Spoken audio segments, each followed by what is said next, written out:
The champagne flute slipped from Patricia's manicured fingers, crystal shattering against the marble floor as her mouth fell open. The room went silent except for the soft hiss of my sautéed garlic and the distant murmur of the camera crew setting up in the next room.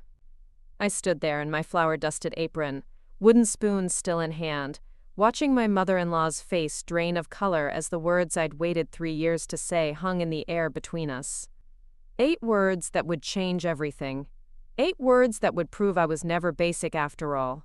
Before we jump back in, tell us where you're tuning in from, and if this story touches you, make sure you're subscribed, because tomorrow, I've saved something extra special for you. The morning had started like every other Sunday for the past 3 years. I woke at dawn in the cramped apartment above Jake's auto shop, the scent of motor oil seeping through the floorboards, mingling with the aroma of fresh bread I'd been proofing since midnight. My hands moved with practiced precision, kneading dough that would become the rosemary focaccia I'd perfected after months of trial and error. The recipe wasn't from any cookbook. It came from memories of my grandmother's kitchen in Sicily. Whispered instructions passed down through generations of women who understood that food was love made tangible. Jake stirred in bed, his calloused mechanic hands reaching for me in the gray morning light. "Sophia, come back to bed. It's Sunday." His voice carried that gentle exhaustion I'd grown to recognize, the weight of 60-hour work weeks spent keeping other people's cars running, while ours sat in the driveway with a transmission that slipped every time it rained.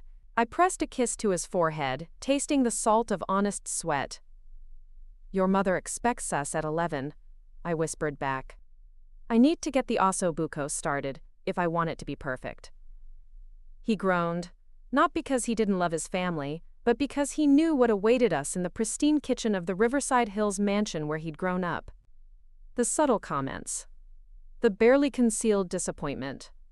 The way his mother Patricia would taste my food with the expression of someone sampling medicine. I'd met Jake 4 years ago when my ancient Honda broke down outside his shop. He'd emerged from under a Cadillac with grease-streaked forearms and the kindest eyes I'd ever seen, refusing payment when he discovered I was a struggling culinary school graduate working 3 jobs to pay off student loans. Our courtship had been built on shared meals cooked in my studio apartment, his genuine appreciation for my food becoming the foundation of something deeper than attraction. He'd proposed over a plate of my handmade gnocchi, the ring hidden beneath a sage leaf that made me laugh and cry at the same time. But Jake's family inhabited a different world. His father Richard owned a chain of successful car dealerships across the state. His mother Patricia sat on charity boards and collected art with the casual expertise of someone who'd never questioned where money came from. His sister Victoria had married a neurosurgeon and lived in a house that could accommodate my entire apartment building. They were polite to me, achingly polite, the kind of politeness that felt like a wall built of smiles and proper manners. Patricia had made her feelings clear from our first meeting. "How lovely that you cook," she'd said, the word, cook, falling from her lips like something vaguely distasteful. Jake has always had such simple tastes. The implication was clear. I was simple. My food was simple. I was perfectly adequate for her son's uncomplicated needs, but nothing more. For 3 years, I'd carried their judgment like stones in my pockets. Every family dinner became a performance where I tried to prove my worth through elaborate dishes that Patricia would sample with faint praise. "Quite good," she'd say, or "how interesting." Never delight, never recognition of the hours I'd spent sourcing the perfect ingredients, the technique I'd honed through years of study and practice, the love I poured into every plate. Jake defended me when he could, but family dynamics are like gravity, invisible forces that pull people into familiar orbits. In their presence, he became younger, more deferential, torn between the woman he loved and the family that had shaped him. I didn't blame him. I understood the weight of expectation, the way blood ties could make even strong people smaller versions of themselves. The drive to Riverside Hills took us through neighborhoods where houses grew progressively larger, gardens more manicured, and garage doors wider to accommodate the luxury cars that never seemed to get dirty. I sat in our Honda with the osso buco warming in the back seat, my homemade focaccia wrapped in dish towels that had belonged to my grandmother. The contrast wasn't lost on me.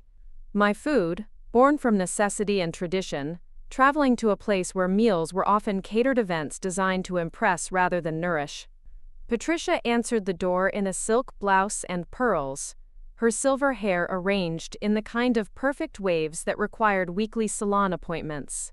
Her smile was automatic, practiced, the social grace of someone accustomed to entertaining. "Sophia, darling. And what have you brought us today?" The question carried its usual undercurrent of polite dread, as if my contributions to their table were charitable acts she endured rather than welcomed. "Osso buco with saffron risotto," I said, following her into the kitchen that looked like it belonged in a magazine spread. Granite countertops stretched beneath windows that offered views of their landscaped backyard. Professional-grade appliances gleamed, barely used except when the housekeeper prepared simple meals during the week. It was a kitchen designed for display, rather than the messy, joyful act of cooking. Victoria was already there, elegant in the effortless way that comes from good genes and better stylists. She kissed my cheek with genuine warmth, one of the few family members who seemed to actually enjoy my company. Her children, Marcus and Elena, raced through the kitchen with the boundless energy of kids who'd been dressed in their Sunday best and told to behave for company. "Aunt Sophie, did you bring the cookies?" Elena asked, wrapping her arms around my legs with the unconscious affection of childhood. I'd won over Jake's niece and nephew through strategic deployment of homemade treats, earning their loyalty with chocolate chip cookies that rivaled any bakery's offerings. "Biscotti," I said, pulling the container from my bag. "With almonds and orange zest." Elena's eyes lit up, but Patricia's expression tightened almost imperceptibly. She disapproved of children eating sweets before dinner, though she'd never say so directly. Instead, she'd make gentle comments about sugar and dental health, wielding concern like a blade. Richard emerged from his study, newspaper tucked under his arm, reading glasses perched on his nose. He was a kind man in his way, though his kindness felt distant, filtered through decades of business dealings and social expectations. He'd shake my hand and ask polite questions about my work at Romano's, the Italian restaurant where I'd finally found steady employment after culinary school. He never asked about my dreams or aspirations, treating my career as a pleasant hobby rather than a calling. Jake appeared last, fresh from helping his father with some minor crisis involving the pool filter. He caught my eye across the kitchen and winked, a small gesture that reminded me why I endured these monthly performances. He loved his family despite their limitations, just as I loved mine despite theirs. The difference was that my family, scattered across various apartments in the old neighborhood, accepted Jake completely from the moment I brought him home. My mother had fed him until he couldn't move. My sisters had teased him mercilessly, and my father had pronounced him good people after watching him help fix their leaky faucet without being asked. Dinner proceeded with its usual rhythm. Patricia served the salad she'd purchased from the upscale market downtown, arranging the pita. Preparing and narrating this story took us a lot of time. So if you are enjoying it, subscribe to our channel. It means a lot to us. Now, back to the story. Pre-mixed greens on her wedding china with the same care I used for dishes that had simmered for hours. The conversation flowed around safe topics: the children's school activities, Richard's golf handicap, Victoria's latest charity fundraiser. My osso buco received the standard response. "Quite flavorful," Patricia said, cutting precise bites. "Very rich." Rich was not a compliment in her vocabulary. It implied excess, a lack of refinement. I'd grown accustomed to these reactions, building walls of indifference around my heart. But tonight felt different. Maybe it was the way Jake kept glancing at me with something that looked like guilt, or how Victoria made particular efforts to compliment every element of the meal. There was an undercurrent I couldn't identify, a tension that made the familiar ritual feel brittle. After dessert, after I'd served the biscotti that the children devoured while Patricia pursed her lips, Jake suggested we move to the living room. The adults settled into furniture that looked expensive and uncomfortable, while Marcus and Elena sprawled on the Persian rug with coloring books. This was typically when the conversation would turn to plans for the upcoming week, the gentle wind-down before we'd make our polite excuses and drive home. Instead, Patricia set down her coffee cup with deliberate precision and turned to me with the expression she wore when delivering what she considered constructive criticism. Sophia, dear, I've been thinking about your cooking. The words dropped into the conversation like stones into still water, creating ripples of discomfort that I could feel even before she continued. I appreciate the effort you put into these meals, I truly do. But I wonder if you've considered that sometimes simpler is better. She gestured toward the empty plates where my osso buco had been. All those complex flavors, all that richness. It's quite overwhelming, really. Jake grew up on more subtle food, cleaner flavors. Victoria shifted uncomfortably in her chair. Richard cleared his throat and reached for his newspaper. Jake's jaw tightened, but he remained silent, caught between his mother's criticism and his wife's hurt. I felt the familiar heat rising in my cheeks, the same burning shame that had followed me through 3 years of these gentle destructions. Basic cooking has its place, Patricia continued, her voice maintaining its pleasant tone while delivering each word like a small cut. Not everyone needs to make everything so complicated. Sometimes a simple roast chicken is more elegant than all those heavy sauces and exotic spices. The word, exotic, carried particular weight, highlighting my otherness in this room of inherited recipes and country club sensibilities. Something snapped inside me, not with a bang, but with the quiet certainty of a decision finally made. I'd spent years trying to win her approval, dimming my own light to fit into their comfortable shadows. I'd made myself smaller, my food safer, my personality more palatable. I'd let them define me as simple, basic, not quite good enough for their precious Jake. You're right, I said, my voice steady despite the tremor in my hands. Basic cooking does have its place.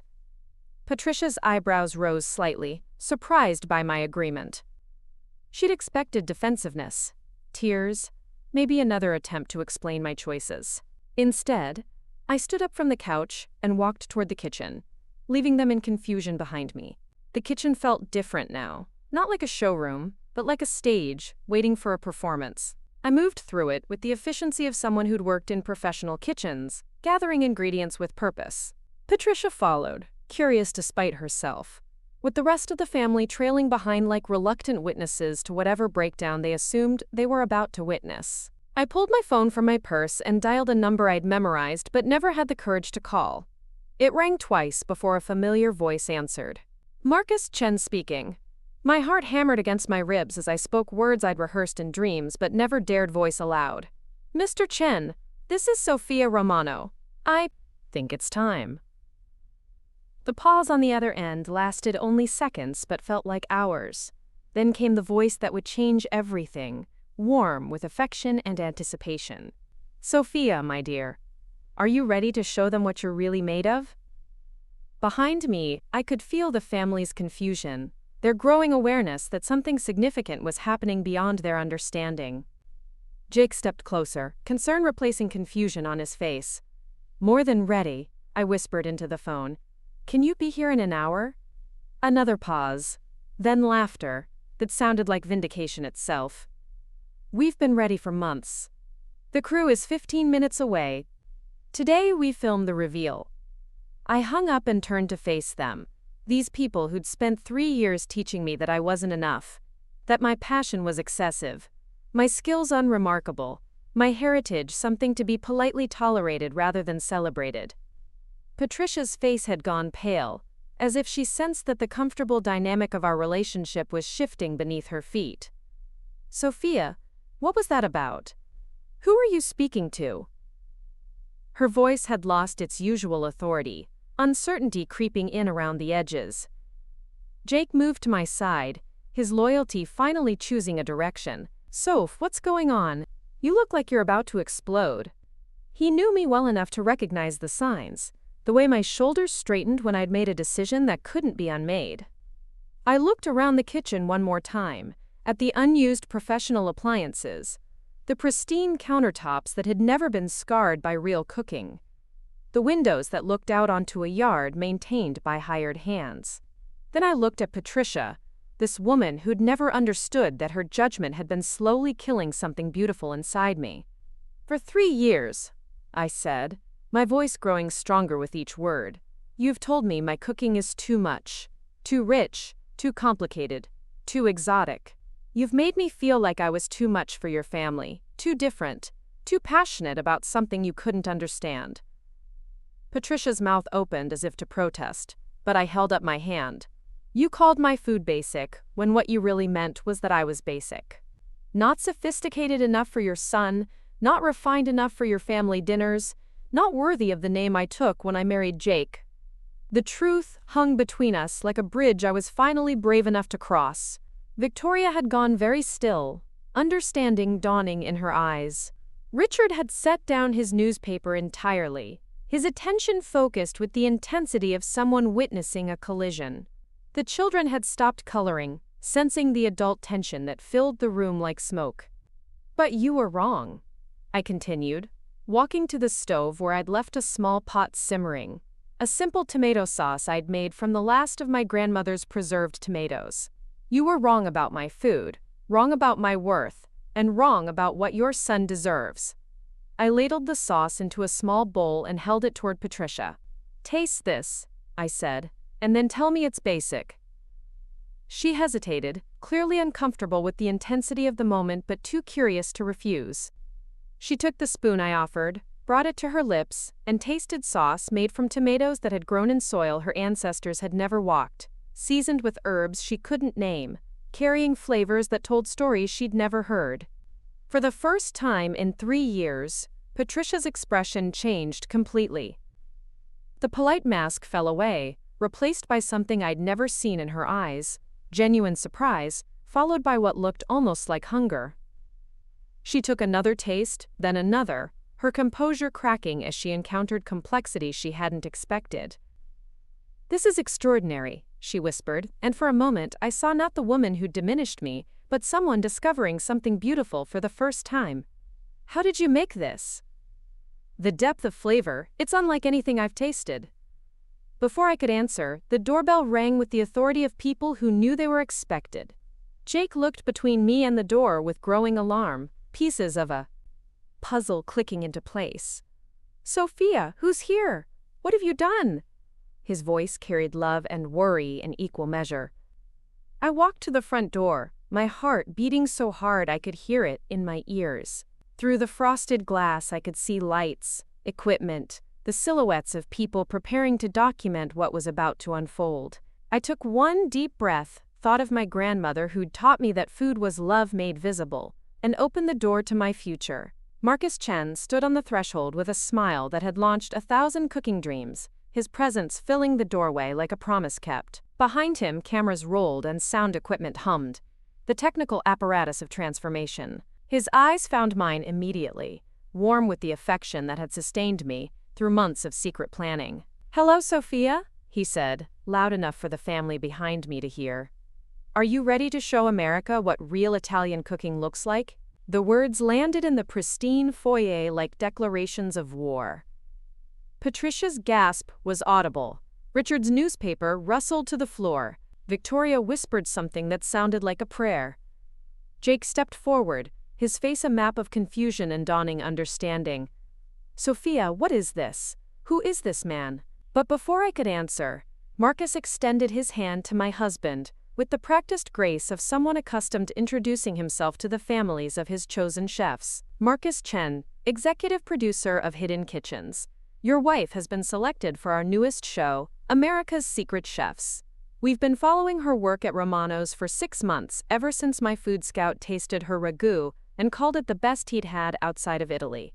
The words hung in the air like gifts I'd waited years to receive. Patricia sank into the nearest chair as if her legs had forgotten how to hold her. The woman who'd spent 3 years telling me I was too much, too complicated, too different, was staring at television cameras in her living room and processing the fact that professionals had not only noticed my cooking but celebrated it. 6 months? Jake's voice was faint. You've known about this for 6 months and didn't tell me? The hurt in his eyes cut deeper than his mother's criticism ever had. I'd kept the secret not from malice but from fear, terrified that speaking the dream aloud would somehow jinx it, that admitting I'd auditioned would invite the kind of crushing disappointment I wasn't sure I could survive. I wanted to be sure, I said, reaching for his hand. I wanted to tell you when I knew it was real, when I had something concrete to share. He squeezed my fingers, his loyalty already shifting back to my side as understanding replaced confusion. Marcus stepped further into the foyer, his presence commanding attention from every corner of the room. Mrs. Romano's audition tape was the most compelling we received this season, not just because of her technical skills, though those are considerable, but because of her story, the way she honors her heritage while creating something entirely her own. The love that comes through in every dish. He turned to Patricia, who was still processing the fact that cameras were rolling in her carefully curated home. You must be very proud of your daughter-in-law. What she's accomplished, working full-time while developing her craft, supporting her husband while building her own career, it's exactly the kind of story we love to tell. Patricia's mouth opened and closed without sound. Years of dismissive comments and subtle criticisms suddenly revealed in their true light. She'd been wrong, not just a little wrong, but spectacularly, publicly wrong, and the cameras were capturing every moment of her realization. Victoria found her voice first, her lawyer's training helping her navigate the surreal situation. This is incredible, Sophia. Why didn't you tell us you'd auditioned for television? Her tone carried genuine excitement mixed with the kind of shock that comes from discovering you've completely misunderstood someone. Because I thought you wouldn't believe in me, I said simply. Because every time I cooked for this family, I was made to feel like my food was too much, too different, too ambitious. Because I started to believe that maybe you were right. Maybe I was just a decent home cook pretending to be something more. The admission hung between us like a confession. Jake's arm tightened around my waist, his support finally unambiguous. Richard cleared his throat with the awkwardness of someone witnessing emotional honesty he wasn't equipped to handle. Marcus moved toward the kitchen, with the confidence of someone accustomed to transforming ordinary spaces into television magic. We'd like to film the reveal segment here, if that's acceptable. Sophia cooking one of her signature dishes, while talking about her journey, her inspiration, her plans for the future. Plans for the future? Patricia's voice was barely a whisper. The woman who'd spent 3 years treating my cooking like an amusing hobby was beginning to understand that she'd been witnessing the development of something much larger than Sunday dinner entertainment. The show comes with a cookbook deal, Marcus explained, his words landing like meteors in their comfortable world. A year of filming, traveling to food destinations, working with renowned chefs. It's a life-changing opportunity. He paused, letting the magnitude sink in. Sophia will be leaving Romano's next month to film full-time. The silence that followed was different from the polite quiet that usually accompanied our family dinners. This was the silence of people recalculating everything they thought they knew, adjusting their understanding of someone they'd dramatically underestimated. Jake turned to me, pride and amazement warring in his expression. A cookbook? Television? Sophia, this is incredible. This is everything you've dreamed about. His voice carried the weight of conversations we'd had in our tiny apartment. Late-night talks about dreams deferred and ambitions that felt too large for our small life. Everything we've dreamed about, I corrected, because none of this meant anything without him beside me. The show wants to include you, show how we built this life together. How you supported my dreams even when I was afraid to chase them. The cameras had been rolling throughout this exchange, capturing the raw emotion of a family discovering they'd been living among greatness without recognizing it. Marcus directed his crew with subtle hand signals, orchestrating the documentation of transformation. Patricia stood slowly, her composure returning by degrees though her face remained pale. She walked toward me with measured steps, stopping just close enough for conversation. Sophia, I owe you an apology. The words came out carefully, as if she was afraid they might break something fragile. I don't need an apology, I said, though part of me had waited 3 years to hear those words. I need you to understand that when you called my cooking basic, you were dismissing not just my skills but my heritage, my grandmother's legacy, everything I've worked to preserve and honor. Her eyes filled with tears that looked genuine, the first authentic emotion I'd seen from her in years. I didn't understand. I thought I was being helpful, guiding you toward what I thought was more appropriate. I didn't realize I was crushing something beautiful. Richard joined us, his business instincts helping him navigate this new reality more quickly than his wife. We're proud of you, Sophia. We should have been proud all along. His words carried the weight of someone accustomed to recognizing value, even when he'd initially failed to see it. Victoria moved closer, her children following like curious satellites. "Can we watch you cook? Can we see how you make the magic happen?" Her enthusiasm felt genuine, unmarked by the polite distance that had characterized our previous interactions. I looked around the kitchen one more time, seeing it not as a showroom but as a stage where I could finally perform without apology. The cameras positioned themselves at angles that would capture both the cooking process and the family's reactions. Marcus nodded encouragingly, his experience evident in the way he orchestrated controlled chaos into compelling television. "What would you like me to make?" I asked, though I already knew the answer. There was only one dish that could properly represent this moment. Only one recipe that carried the weight of everything I'd been trying to communicate for 3 years. "Your grandmother's ragu," Marcus said, reading my mind. "The one that made my scout cry when he tasted it. The one that tells your story better than any words could." I nodded, feeling the rightness of it settle into my bones. I moved through Patricia's pristine kitchen with new authority, gathering ingredients I'd brought from my own pantry, tools that had been seasoned by years of love and use. The cameras followed my hands as I built layers of flavor, each addition deliberate and necessary. "This recipe came to America with my great-grandmother," I said, speaking to the cameras but feeling Patricia's attention like heat against my skin. "She carried it through immigration, through poverty, through decades of people telling her that her food was too foreign, too different. She passed it to my grandmother, who passed it to my mother, who taught it to me in a kitchen smaller than this pantry." The onions hit the hot oil with a satisfying hiss. I stirred them with a wooden spoon worn smooth by generations of hands, letting their sweetness develop while I continued the story that had shaped me. Each woman added something of her own while keeping the heart of it intact. My great-grandmother added wine because she missed the vineyards of her childhood. My grandmother added fresh herbs because she grew them in window boxes when she couldn't afford a garden. My mother added time because she understood that love can't be rushed. Patricia moved closer, drawn by the aromas beginning to fill her kitchen. For the first time in 3 years, she was watching me cook with genuine interest instead of polite endurance. Her questions came hesitantly at first, then with growing curiosity as she began to understand the complexity hidden within apparent simplicity. "The meat," I said, browning chunks of beef that would become silky after hours of slow cooking, "comes from a butcher who sources from farms that still care about flavor over convenience. The tomatoes are San Marzanos, grown in volcanic soil that gives them sweetness you can't manufacture. The wine is from a vineyard in California that's run by a family from the same region in Italy where my ancestors lived." Each ingredient carried story, history, intention. This wasn't basic cooking. This was archaeology made edible, tradition transformed into nourishment, love given form and flavor. Jake stood beside his mother, watching her discover me as if for the first time. His pride was visible, unmarked by the conflicted loyalty that had characterized his previous support.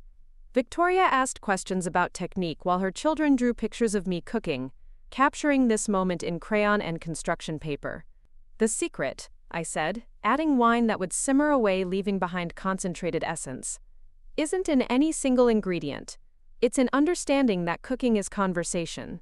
Each element has to listen to the others, respond to what's needed, contribute to something larger than itself." I caught Patricia's eye as I spoke, letting her understand that my words applied to more than food. She nodded slowly, recognition dawning in her expression. For 3 years she'd been trying to make me smaller instead of learning how I could make their family larger. The sauce simmered while I prepared fresh pasta, rolling sheets of dough until they were thin enough to read through. My hands moved with the confidence of someone who'd found their calling, no longer seeking approval but simply demonstrating mastery. Marcus asked questions that drew out the technical aspects of my cooking, the formal training that had refined instinct into skill. But he also probed deeper, asking about dreams deferred, confidence shaken, the moment I decided to stop hiding my light under the bushel basket of other people's expectations. The hardest part, I admitted, stirring the sauce that was developing the deep, complex flavor that took hours to achieve, wasn't learning to cook professionally.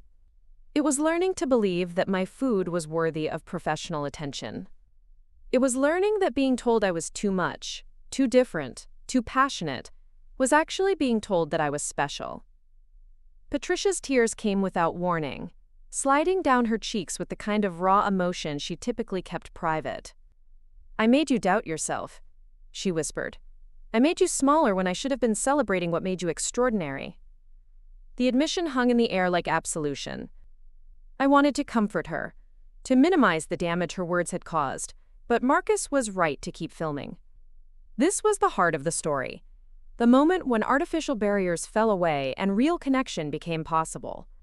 "You taught me something valuable," I said, surprising myself with the truth of it.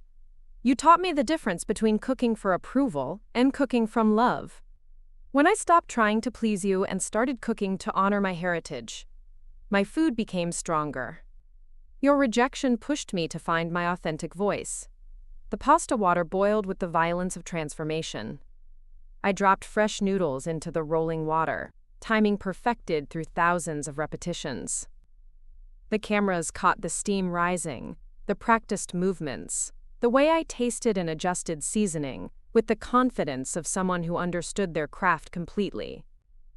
"This is what I want people to understand," I said, lifting pasta from the pot with tongs that had belonged to my grandmother.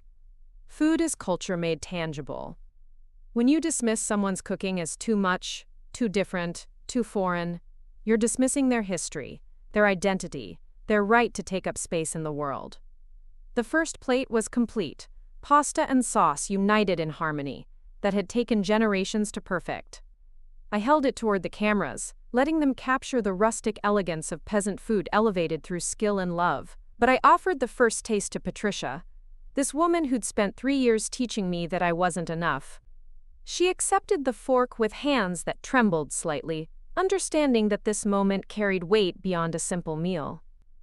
The sauce hit her palate with the complexity of layered flavors developed through patience and technique.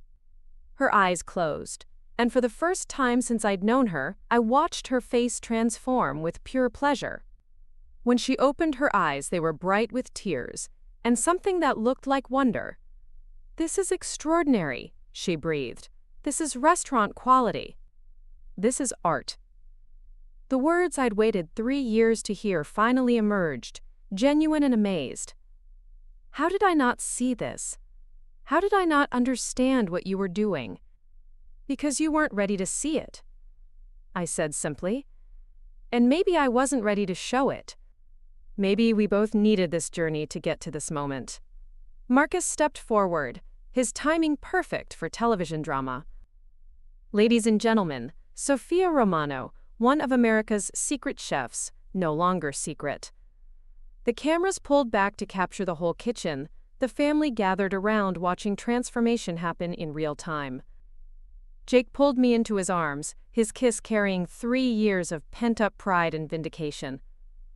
"I always knew," he whispered against my hair. "I always knew you were destined for more than Sunday dinners." Victoria applauded, her children joining in with the enthusiastic clapping of people who understood they'd witnessed something special, even if they couldn't fully comprehend its significance. Richard shook his head with the amazement of someone discovering hidden treasure in his own house. But Patricia's reaction was the one that mattered most.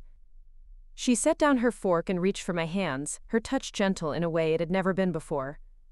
"Teach me," she said simply. "I want to understand. I want to learn about your heritage, your techniques, the stories behind the food. I want to be worthy of what you've shared with our family." The request hung between us like a bridge I'd never expected to cross. This woman who'd spent 3 years diminishing me was asking to be taught, to be welcomed into the tradition she'd dismissed as too much, too different, too foreign.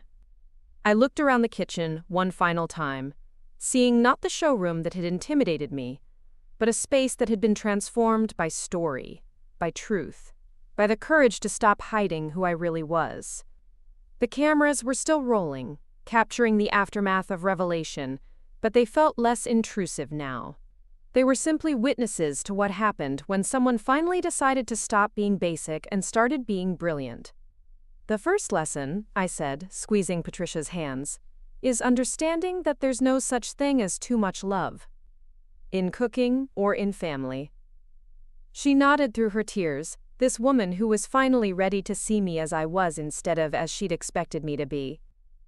Marcus called for a wrap, his crew beginning the process of transforming television magic back into ordinary kitchen. But the transformation that mattered most couldn't be undone. I was no longer the woman who cooked desperately for approval. I was the chef who'd found her voice and used it to tell stories that mattered. The cookbook would be published within a year. The television show would introduce my food to millions of people hungry for authenticity in a world of manufactured taste. But the victory that meant the most was standing in this kitchen, no longer basic, finally seen for who I'd been all along. 8 words had changed everything, but it was the years of preparation, the generations of wisdom, the courage to stop hiding that had made those words possible. I was Sophia Romano, keeper of stories, maker of memories, chef of the secret recipes that make families whole. And I was no longer basic. I was brilliant, and finally, everyone could see it. The next morning arrived with the weight of revelation still pressing against my chest. I woke before dawn in our small apartment, Jake's arm heavy across my waist, and for a moment I let myself pretend that yesterday had been an elaborate dream. But the contracts scattered across our kitchen table told a different story. Official documents with network letterheads and legal language that made my transformation real. Jake stirred beside me, his eyes finding mine in the gray morning light. It actually happened, didn't it? His voice carried wonder, and something else. Something that might have been concern. My wife is going to be on television. I pressed my face into his shoulder, inhaling the familiar scent of honest work and Irish Spring soap. Are you okay with this? With everything changing so fast? The question had kept me awake for hours, cycling through all the ways our carefully balanced life was about to shift on its axis. He was quiet for a long moment, his mechanic's hands rough but gentle as they traced patterns on my bare shoulder. I'm proud of you, Soph. Prouder than I know how to say. But I'd be lying if I said I wasn't scared. His honesty cut through the euphoria of yesterday's vindication, grounding me in the reality of what lay ahead. The phone rang at 7:30, Marcus Chen's voice bright with morning energy and pre-production excitement. Sophia, I hope you slept well, because today we dive into the deep end. Can you be at Romano's by 9? We want to film you in your natural habitat before the news breaks officially. Romano's. The restaurant that had been my sanctuary for 2 years. Where Chef Antonio had given me space to experiment and grow. Where I developed the dishes that had caught the attention of Marcus's scouts. Now it would become part of my origin story, filmed and edited into the narrative of my rise from unknown cook to television personality. The drive through morning traffic felt different, charged with anticipation and dread in equal measure. Jake sat beside me in our reliable Honda, his presence steady even as our world tilted toward uncertainty. We'd talked about this moment in abstract terms, late-night conversations about what we'd do if opportunity ever knocked. But abstract dreams and concrete reality moved at different speeds, demanded different sacrifices. Romano's occupied the ground floor of a converted warehouse in the Arts District, its weathered brick facade hiding the warmth within. I'd walked through those doors countless mornings, tying on my apron with the mundane satisfaction of honest work. Today felt like walking toward a cliff edge, exhilarating and terrifying in the way that permanent changes always are. The cameras were already there, professional equipment transforming the familiar dining room into something that looked like a movie set. Marcus conferred with his crew while servers rearranged tables to accommodate lighting rigs and sound equipment. The controlled chaos of television production had descended on our quiet neighborhood restaurant like a benevolent invasion. Chef Antonio emerged from the kitchen, his usual pre-service intensity replaced by barely contained excitement. He'd been the first person I'd called after Marcus Chen's initial contact, needing someone who understood both my cooking and my dreams to help navigate this surreal opportunity. His endorsement had carried weight with the network, his reputation lending credibility to their choice. Sophia, mia cara, he said, embracing me with the fierce affection of a mentor who'd watched potential bloom into accomplishment. Today the world sees what I have known for 2 years. You are ready for this. His confidence steadied me in ways I hadn't expected. Antonio had trained in kitchens across Italy before opening Romano's. His standards uncompromising, his praise earned rather than given. If he believed I could handle the spotlight, then perhaps the imposter syndrome whispering in my ear was just noise. Marcus approached with a clipboard and the easy authority of someone accustomed to orchestrating controlled chaos. We'll start with you preparing the dish that got our attention. The ragu that made my scout weep actual tears. But first I want to capture you in your normal routine. Show us how you move through this kitchen, how you interact with your colleagues, what makes this place special. The kitchen at Romano's felt smaller, with cameras positioned to capture every angle. But the familiar rhythms of prep work gradually overrode my self-consciousness. I fell into the meditation of repetitive tasks, dicing onions with the precision that came from thousands of hours of practice. My knife worked steady despite the scrutiny. Maria, our prep cook, worked beside me with the comfortable silence of shared labor. We'd developed an easy partnership over the months, her quick hands and my menu development creating efficiency that let the kitchen function smoothly during rush periods. She glanced at the cameras with amused bewilderment, clearly wondering how her normal Tuesday morning had transformed into a television production. Tell us about this relationship, Marcus said, his voice off camera but directing my attention. How do you work together? What does collaboration look like in a professional kitchen? I looked at Maria, whose English was limited but whose understanding of food transcended language barriers. Maria knows flavor instinctively, I said, watching her season a pot of stock with the confidence of someone who'd learned cooking from her grandmother rather than culinary school. She taught me that technique is important, but intuition is irreplaceable. When I develop new dishes, I always test them with her first. If they don't pass the abuela test, they don't go on the menu. Maria blushed but smiled, her pride evident despite the language barrier. The cameras caught her adding a pinch of something to the stock, tasting, nodding approval. This was the collaboration Marcus wanted to showcase, the way real kitchens functioned when ego stepped aside and craftsmanship took priority. Chef Antonio joined us, his presence bringing the kind of focused energy that elevated everyone's performance. He moved through his kitchen with the economical grace of someone who'd spent decades perfecting efficiency, every motion purposeful, every gesture contributing to the larger symphony of meal preparation. Sophia came to us with excellent technical skills, he said, speaking to the cameras while continuing his prep work. But what made her special was her hunger to understand not just how to cook, but why we cook. She wanted to know the stories behind every dish, the history that shaped each technique. This curiosity, this respect for tradition while creating something new, this is what separates good cooks from great chefs. The praise washed over me like warmth, validation from someone whose opinion mattered more than television producers or network executives. Antonio had seen me struggle through my first weeks. When my culinary school training met the reality of professional service, when theory collided with the demands of feeding people efficiently and consistently, I began building the ragu that would anchor the episode, each ingredient chosen for both flavor and story. The cameras followed my hands as I explained my process, the way I'd adapted my grandmother's recipe for restaurant service without losing its essential character. The meat comes from Benedetto's, I said, browning chunks of beef that would become tender after hours of slow cooking. He sources from farms that still care about how animals are raised, what they eat, how they live. It costs more, but you can taste the difference. When you're building a sauce that will simmer for hours, every component matters. Marcus asked questions that drew out the technical aspects while keeping the focus on story, his experience evident in the way he guided the narrative, without making it feel scripted. He understood that food television worked best when it revealed character through cooking, when recipes became vehicles for exploring larger truths about heritage, ambition, and identity. The morning rush arrived with its usual intensity, orders flowing from the dining room as regulars claimed their favorite tables, and newcomers discovered what made Romano's worth the trip across town. The cameras retreated to positions where they could observe without interfering, capturing the controlled chaos of professional service.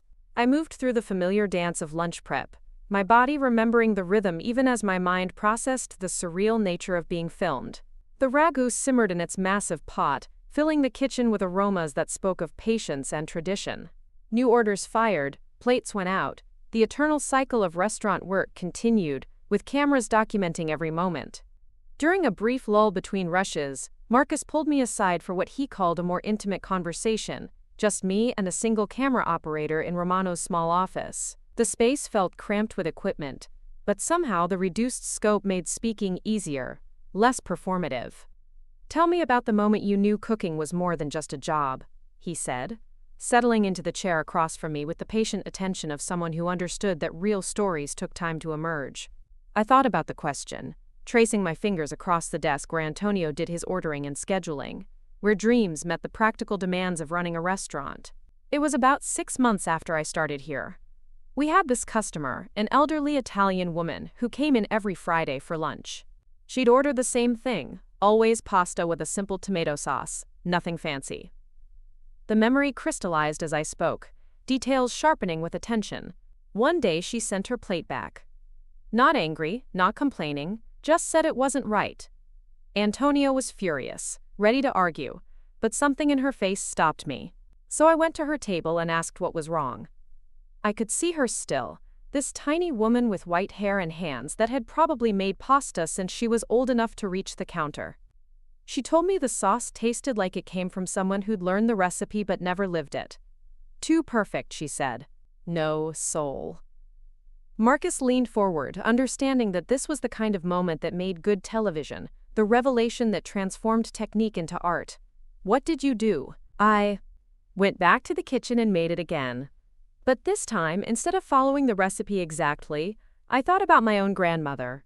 The way she'd talk to the sauce while it cooked, taste it a dozen times, add things that weren't written down anywhere. I made it with imperfection, with intuition, with the kind of love you can't measure.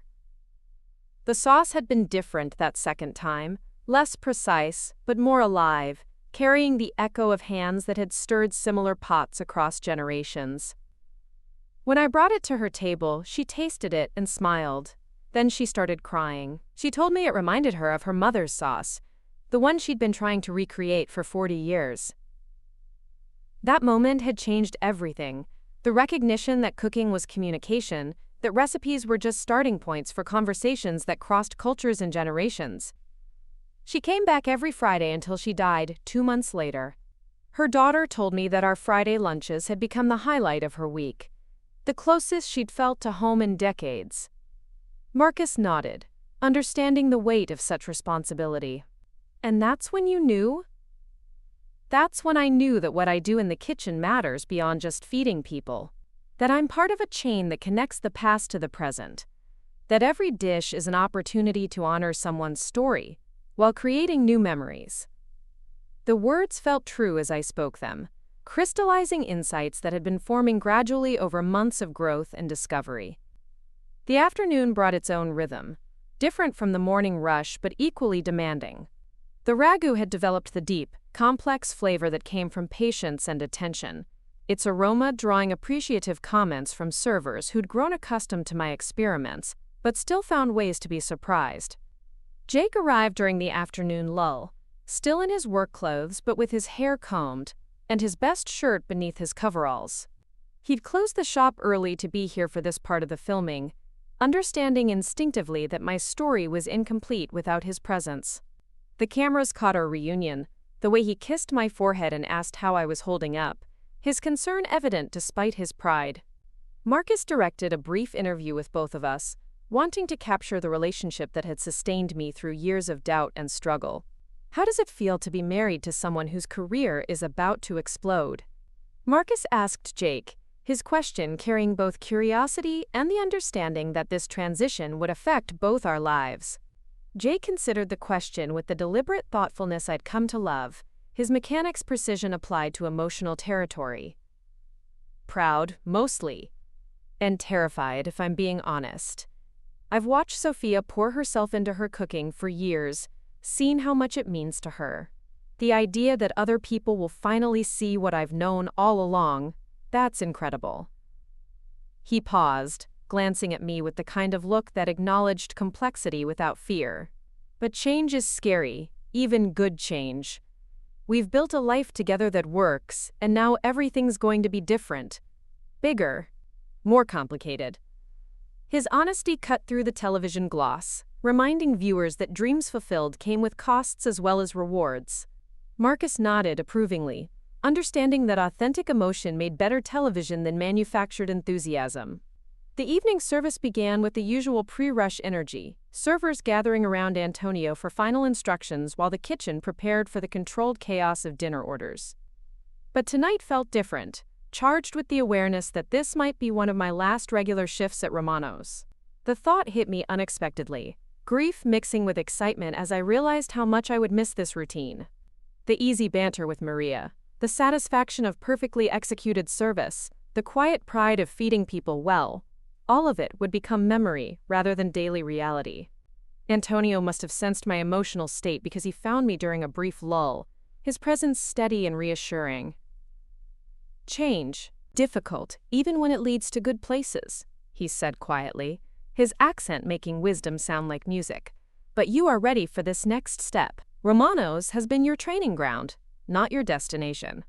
His words carried the authority of someone who'd navigated similar transitions, who understood that growth required leaving comfort behind. You will always have a home here, but your gifts are meant for a larger stage.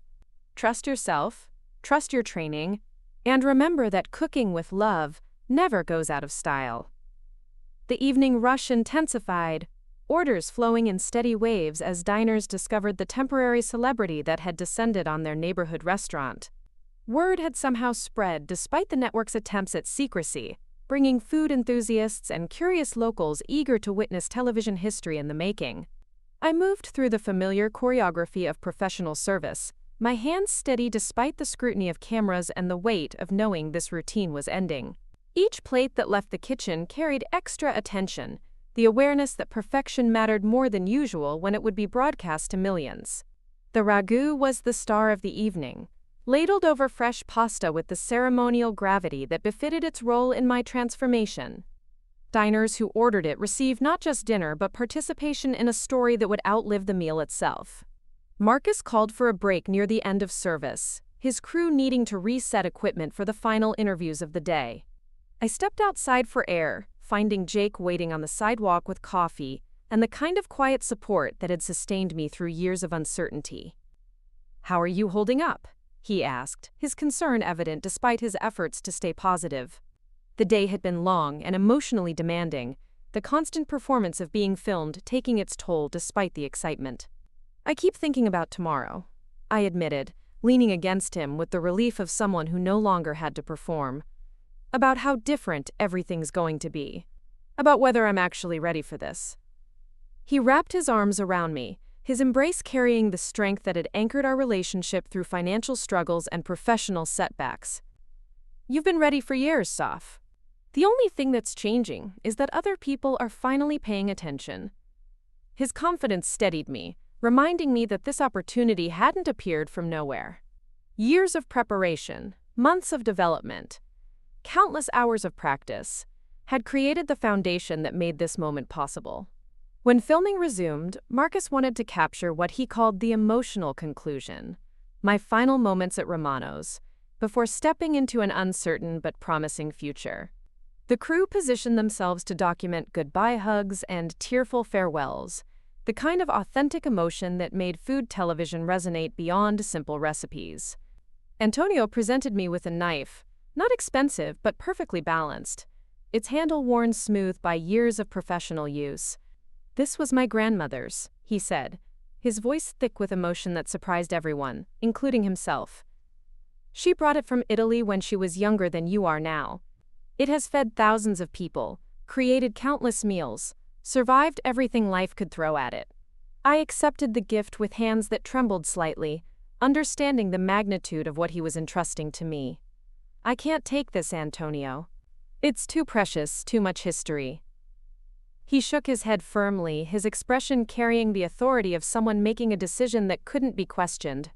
"History only matters if it continues to create new stories.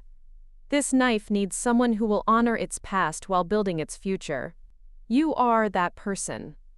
The weight of the blade felt significant in my hands, decades of culinary history condensed into steel and wood. The cameras captured the moment, understanding its symbolic importance even as they documented its emotional reality. Maria approached with her own gift, a small jar filled with spice blend she'd mixed according to her own closely guarded formula. "For when you miss home cooking," she said in careful English, her smile carrying warmth that transcended language barriers.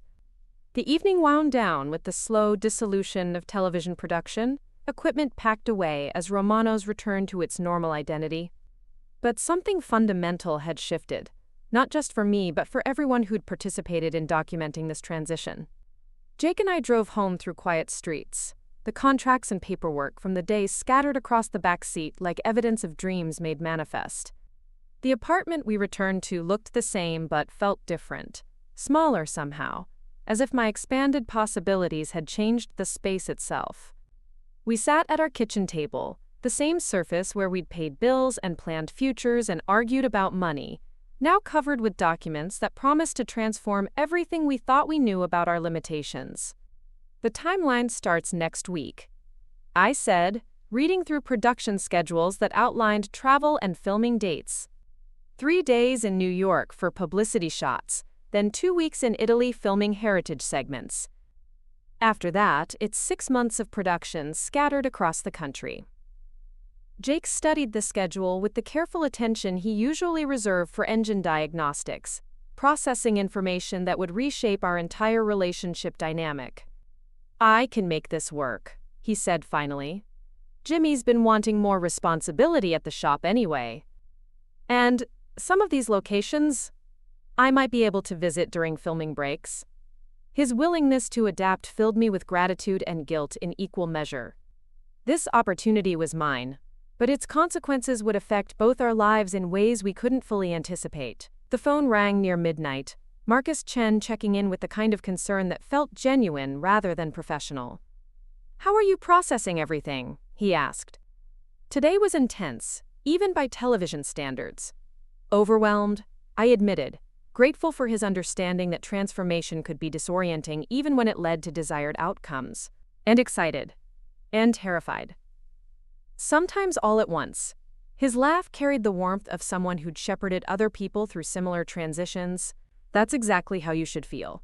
If this felt easy, it would mean you weren't taking it seriously enough. The nervousness means you understand the magnitude of the opportunity." We talked through logistics and expectations, his experience helping ground my swirling emotions in practical considerations. Filming schedules, travel arrangements, wardrobe consultations, the 1,000 details that transformed abstract opportunity into concrete reality.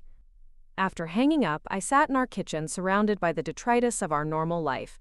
Takeout containers and utility bills and grocery lists competing for space with television contracts and travel itineraries. The juxtaposition felt surreal, the collision of ordinary concerns with extraordinary possibilities. Jake emerged from the bedroom in his usual sleeping attire, boxer shorts and a t-shirt from his high school graduation, domestic comfort unchanged by the day's revelations. He surveyed the scattered paperwork with the bemused expression of someone still processing dramatic change. "So this is really happening," he said, settling beside me with the kind of closeness that made conversation unnecessary. "My wife is going to be famous." The word hung between us, loaded with implications neither of us fully understood.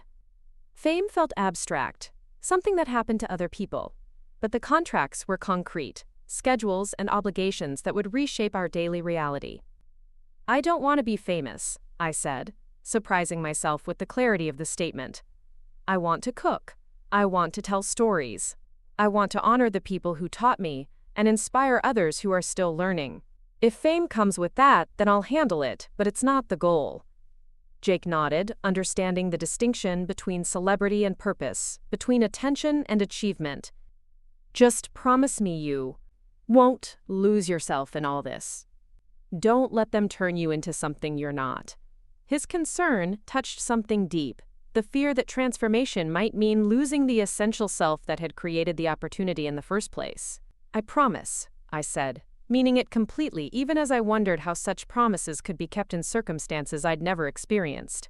The next morning brought phone calls from people I hadn't spoken to in years, friends and relatives who'd somehow learned about the television opportunity before official announcements were made. Each conversation carried its own complexity. Congratulations mixed with requests for favors, genuine excitement shadowed by envy. My mother called from the old neighborhood, her voice bright with pride and concern in equal measure. "Mija, Mrs. Rodriguez saw something on the internet about you and television. Is this real? Are you really going to be famous?" The conversation that followed required careful navigation, my mother's excitement balanced against her worry about how fame might change her daughter. She'd raised me to work hard and stay humble, values that suddenly felt complicated by circumstances that rewarded visibility over virtue. "I'm still me, Mama," I assured her, though privately I wondered how true that would remain as my world expanded beyond anything we'd imagined possible. "I'm still the same person who learned to cook in your kitchen, who carries Abuela's recipes in my heart." Her relief was palpable, the understanding that success wouldn't erase the foundation she'd provided. "Bring honor to our family, Mija. Show them that our food, our traditions, they matter. They deserve respect." The weight of representation settled on my shoulders, the recognition that my television appearance would carry meaning beyond personal achievement. I would become a symbol, whether I wanted that responsibility or not, standing for everyone who'd ever been told their food was too ethnic, too foreign, too different. Afternoon brought a visit from Patricia, Jake's mother, arriving unannounced with the kind of nervous energy that suggested important conversations ahead. She'd called that morning asking if she could stop by, her tone carrying unfamiliar humility that signaled how dramatically our relationship dynamic had shifted. She sat in our tiny living room clutching her purse with hands that trembled slightly, the composed woman from yesterday's revelation replaced by someone genuinely uncertain about how to proceed. The power balance between us had changed completely, and she seemed to understand that apologies would require more than words. "I've been thinking about what you said yesterday," she began, her voice careful in the way of someone walking through emotional minefields. "About how my comments made you feel, about what I didn't understand about your cooking, your heritage." I waited, understanding that this conversation needed to unfold at her pace, that rushing toward forgiveness would shortchange the process both of us needed to complete. "I realize now that when I called your food complicated, what I really meant was that it was unfamiliar. And instead of being curious, instead of asking you to teach me, I dismissed it. I made my limitations your problem."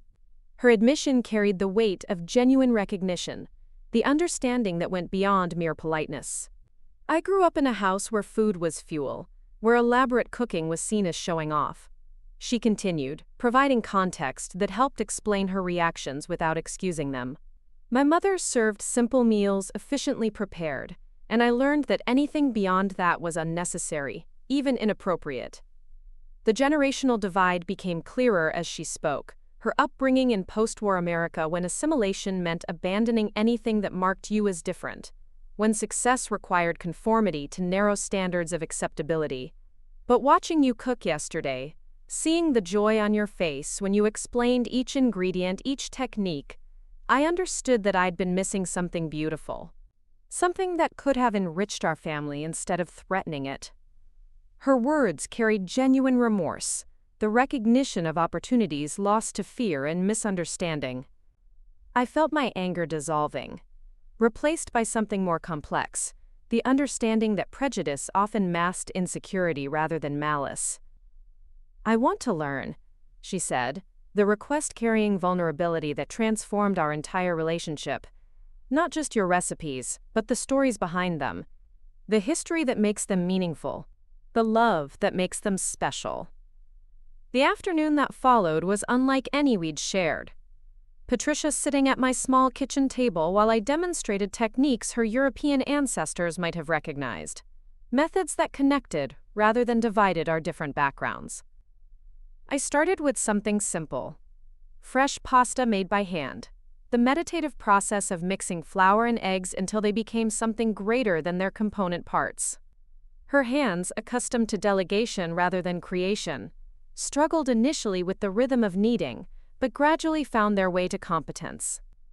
"It's therapeutic," she said, surprise evident in her voice as the dough responded to her touch. "I can see why you find peace in this." The observation marked a breakthrough, her recognition that cooking could be more than obligation, that the process itself carried rewards beyond the final product. We worked together in comfortable silence, the kitchen filled with the kind of quiet concentration that builds bridges between people. When Jake arrived home from work, he found us covered in flour and laughing over Patricia's first successful batch of ravioli, her face bright with accomplishment that had nothing to do with social status or material success. "This is new," he said, his voice carrying amazement as he processed the transformation in his mother's attitude. The woman who'd spent years subtly criticizing my contributions to family meals was now eagerly absorbing everything I could teach her.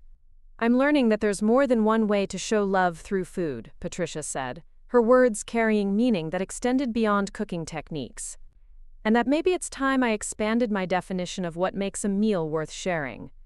The evening concluded with all of us sharing the pasta we'd made together, the simple pleasure of eating something created by our own hands marking a turning point in relationships that had seemed permanently fixed in their patterns.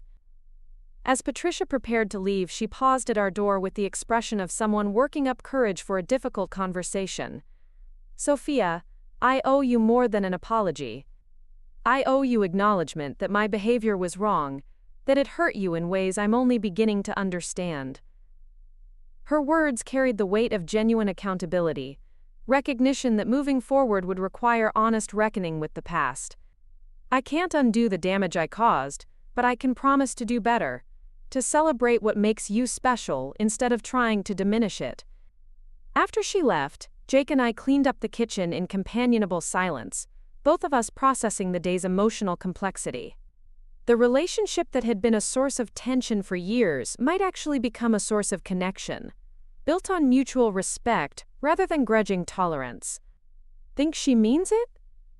Jake asked as we finished the dishes, his question carrying the hope of someone who'd watched his wife and mother struggle to find common ground. "I think she's trying," I replied, which felt more honest than unqualified optimism. And maybe that's enough for now.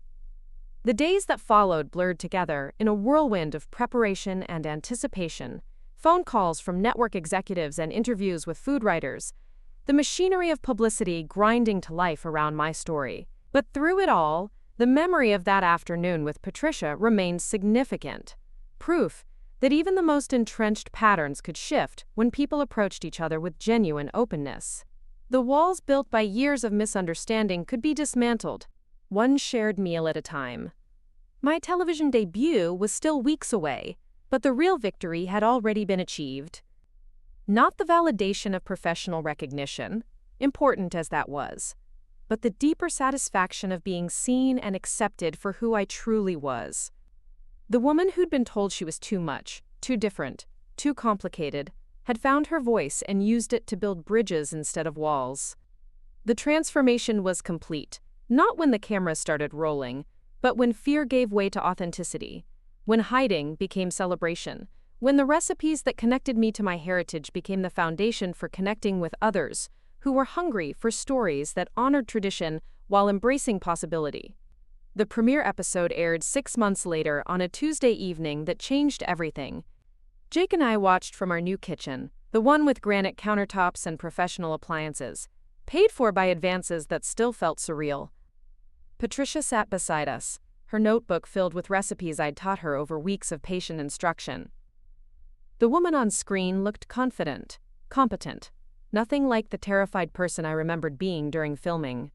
But the message was clear, authentic, honoring heritage while embracing innovation. My grandmother's ragu had become America's introduction to real Italian cooking, not the sanitized version most people expected. The phone started ringing before the credits finished rolling. Restaurant owners, cookbook publishers, culinary schools offering positions I'd dreamed about for years. But the call that mattered most came from my mother, tears evident in her voice as she told me how proud she was, how the whole neighborhood had watched together. Patricia squeezed my hand during the final segment, where I'd spoken about food bridging cultural divides, about respecting traditions while creating space for growth. The woman who'd once called my cooking basic now understood that complexity wasn't complication, that depth came from honoring what came before, while adding your own voice. 6 months of filming had taken us across the country, from my grandmother's village in Sicily to Vietnamese kitchens in Houston, each episode exploring how immigrant families maintained culinary identity while adapting to American life. The show resonated beyond food, touching something deeper about belonging, acceptance, the courage to be authentically yourself in spaces that hadn't always welcomed difference. The cookbook launch exceeded every projection, readers hungry for stories that connected recipes to real lives, real struggles, real triumphs. Food Network offered a second season before the first had finished airing, understanding they'd tapped into something special, something that honored diversity instead of erasing it. Up next, you've got 2 more standout stories right on your screen. If this one hit the mark, you won't want to pass these up. Just click and check them out.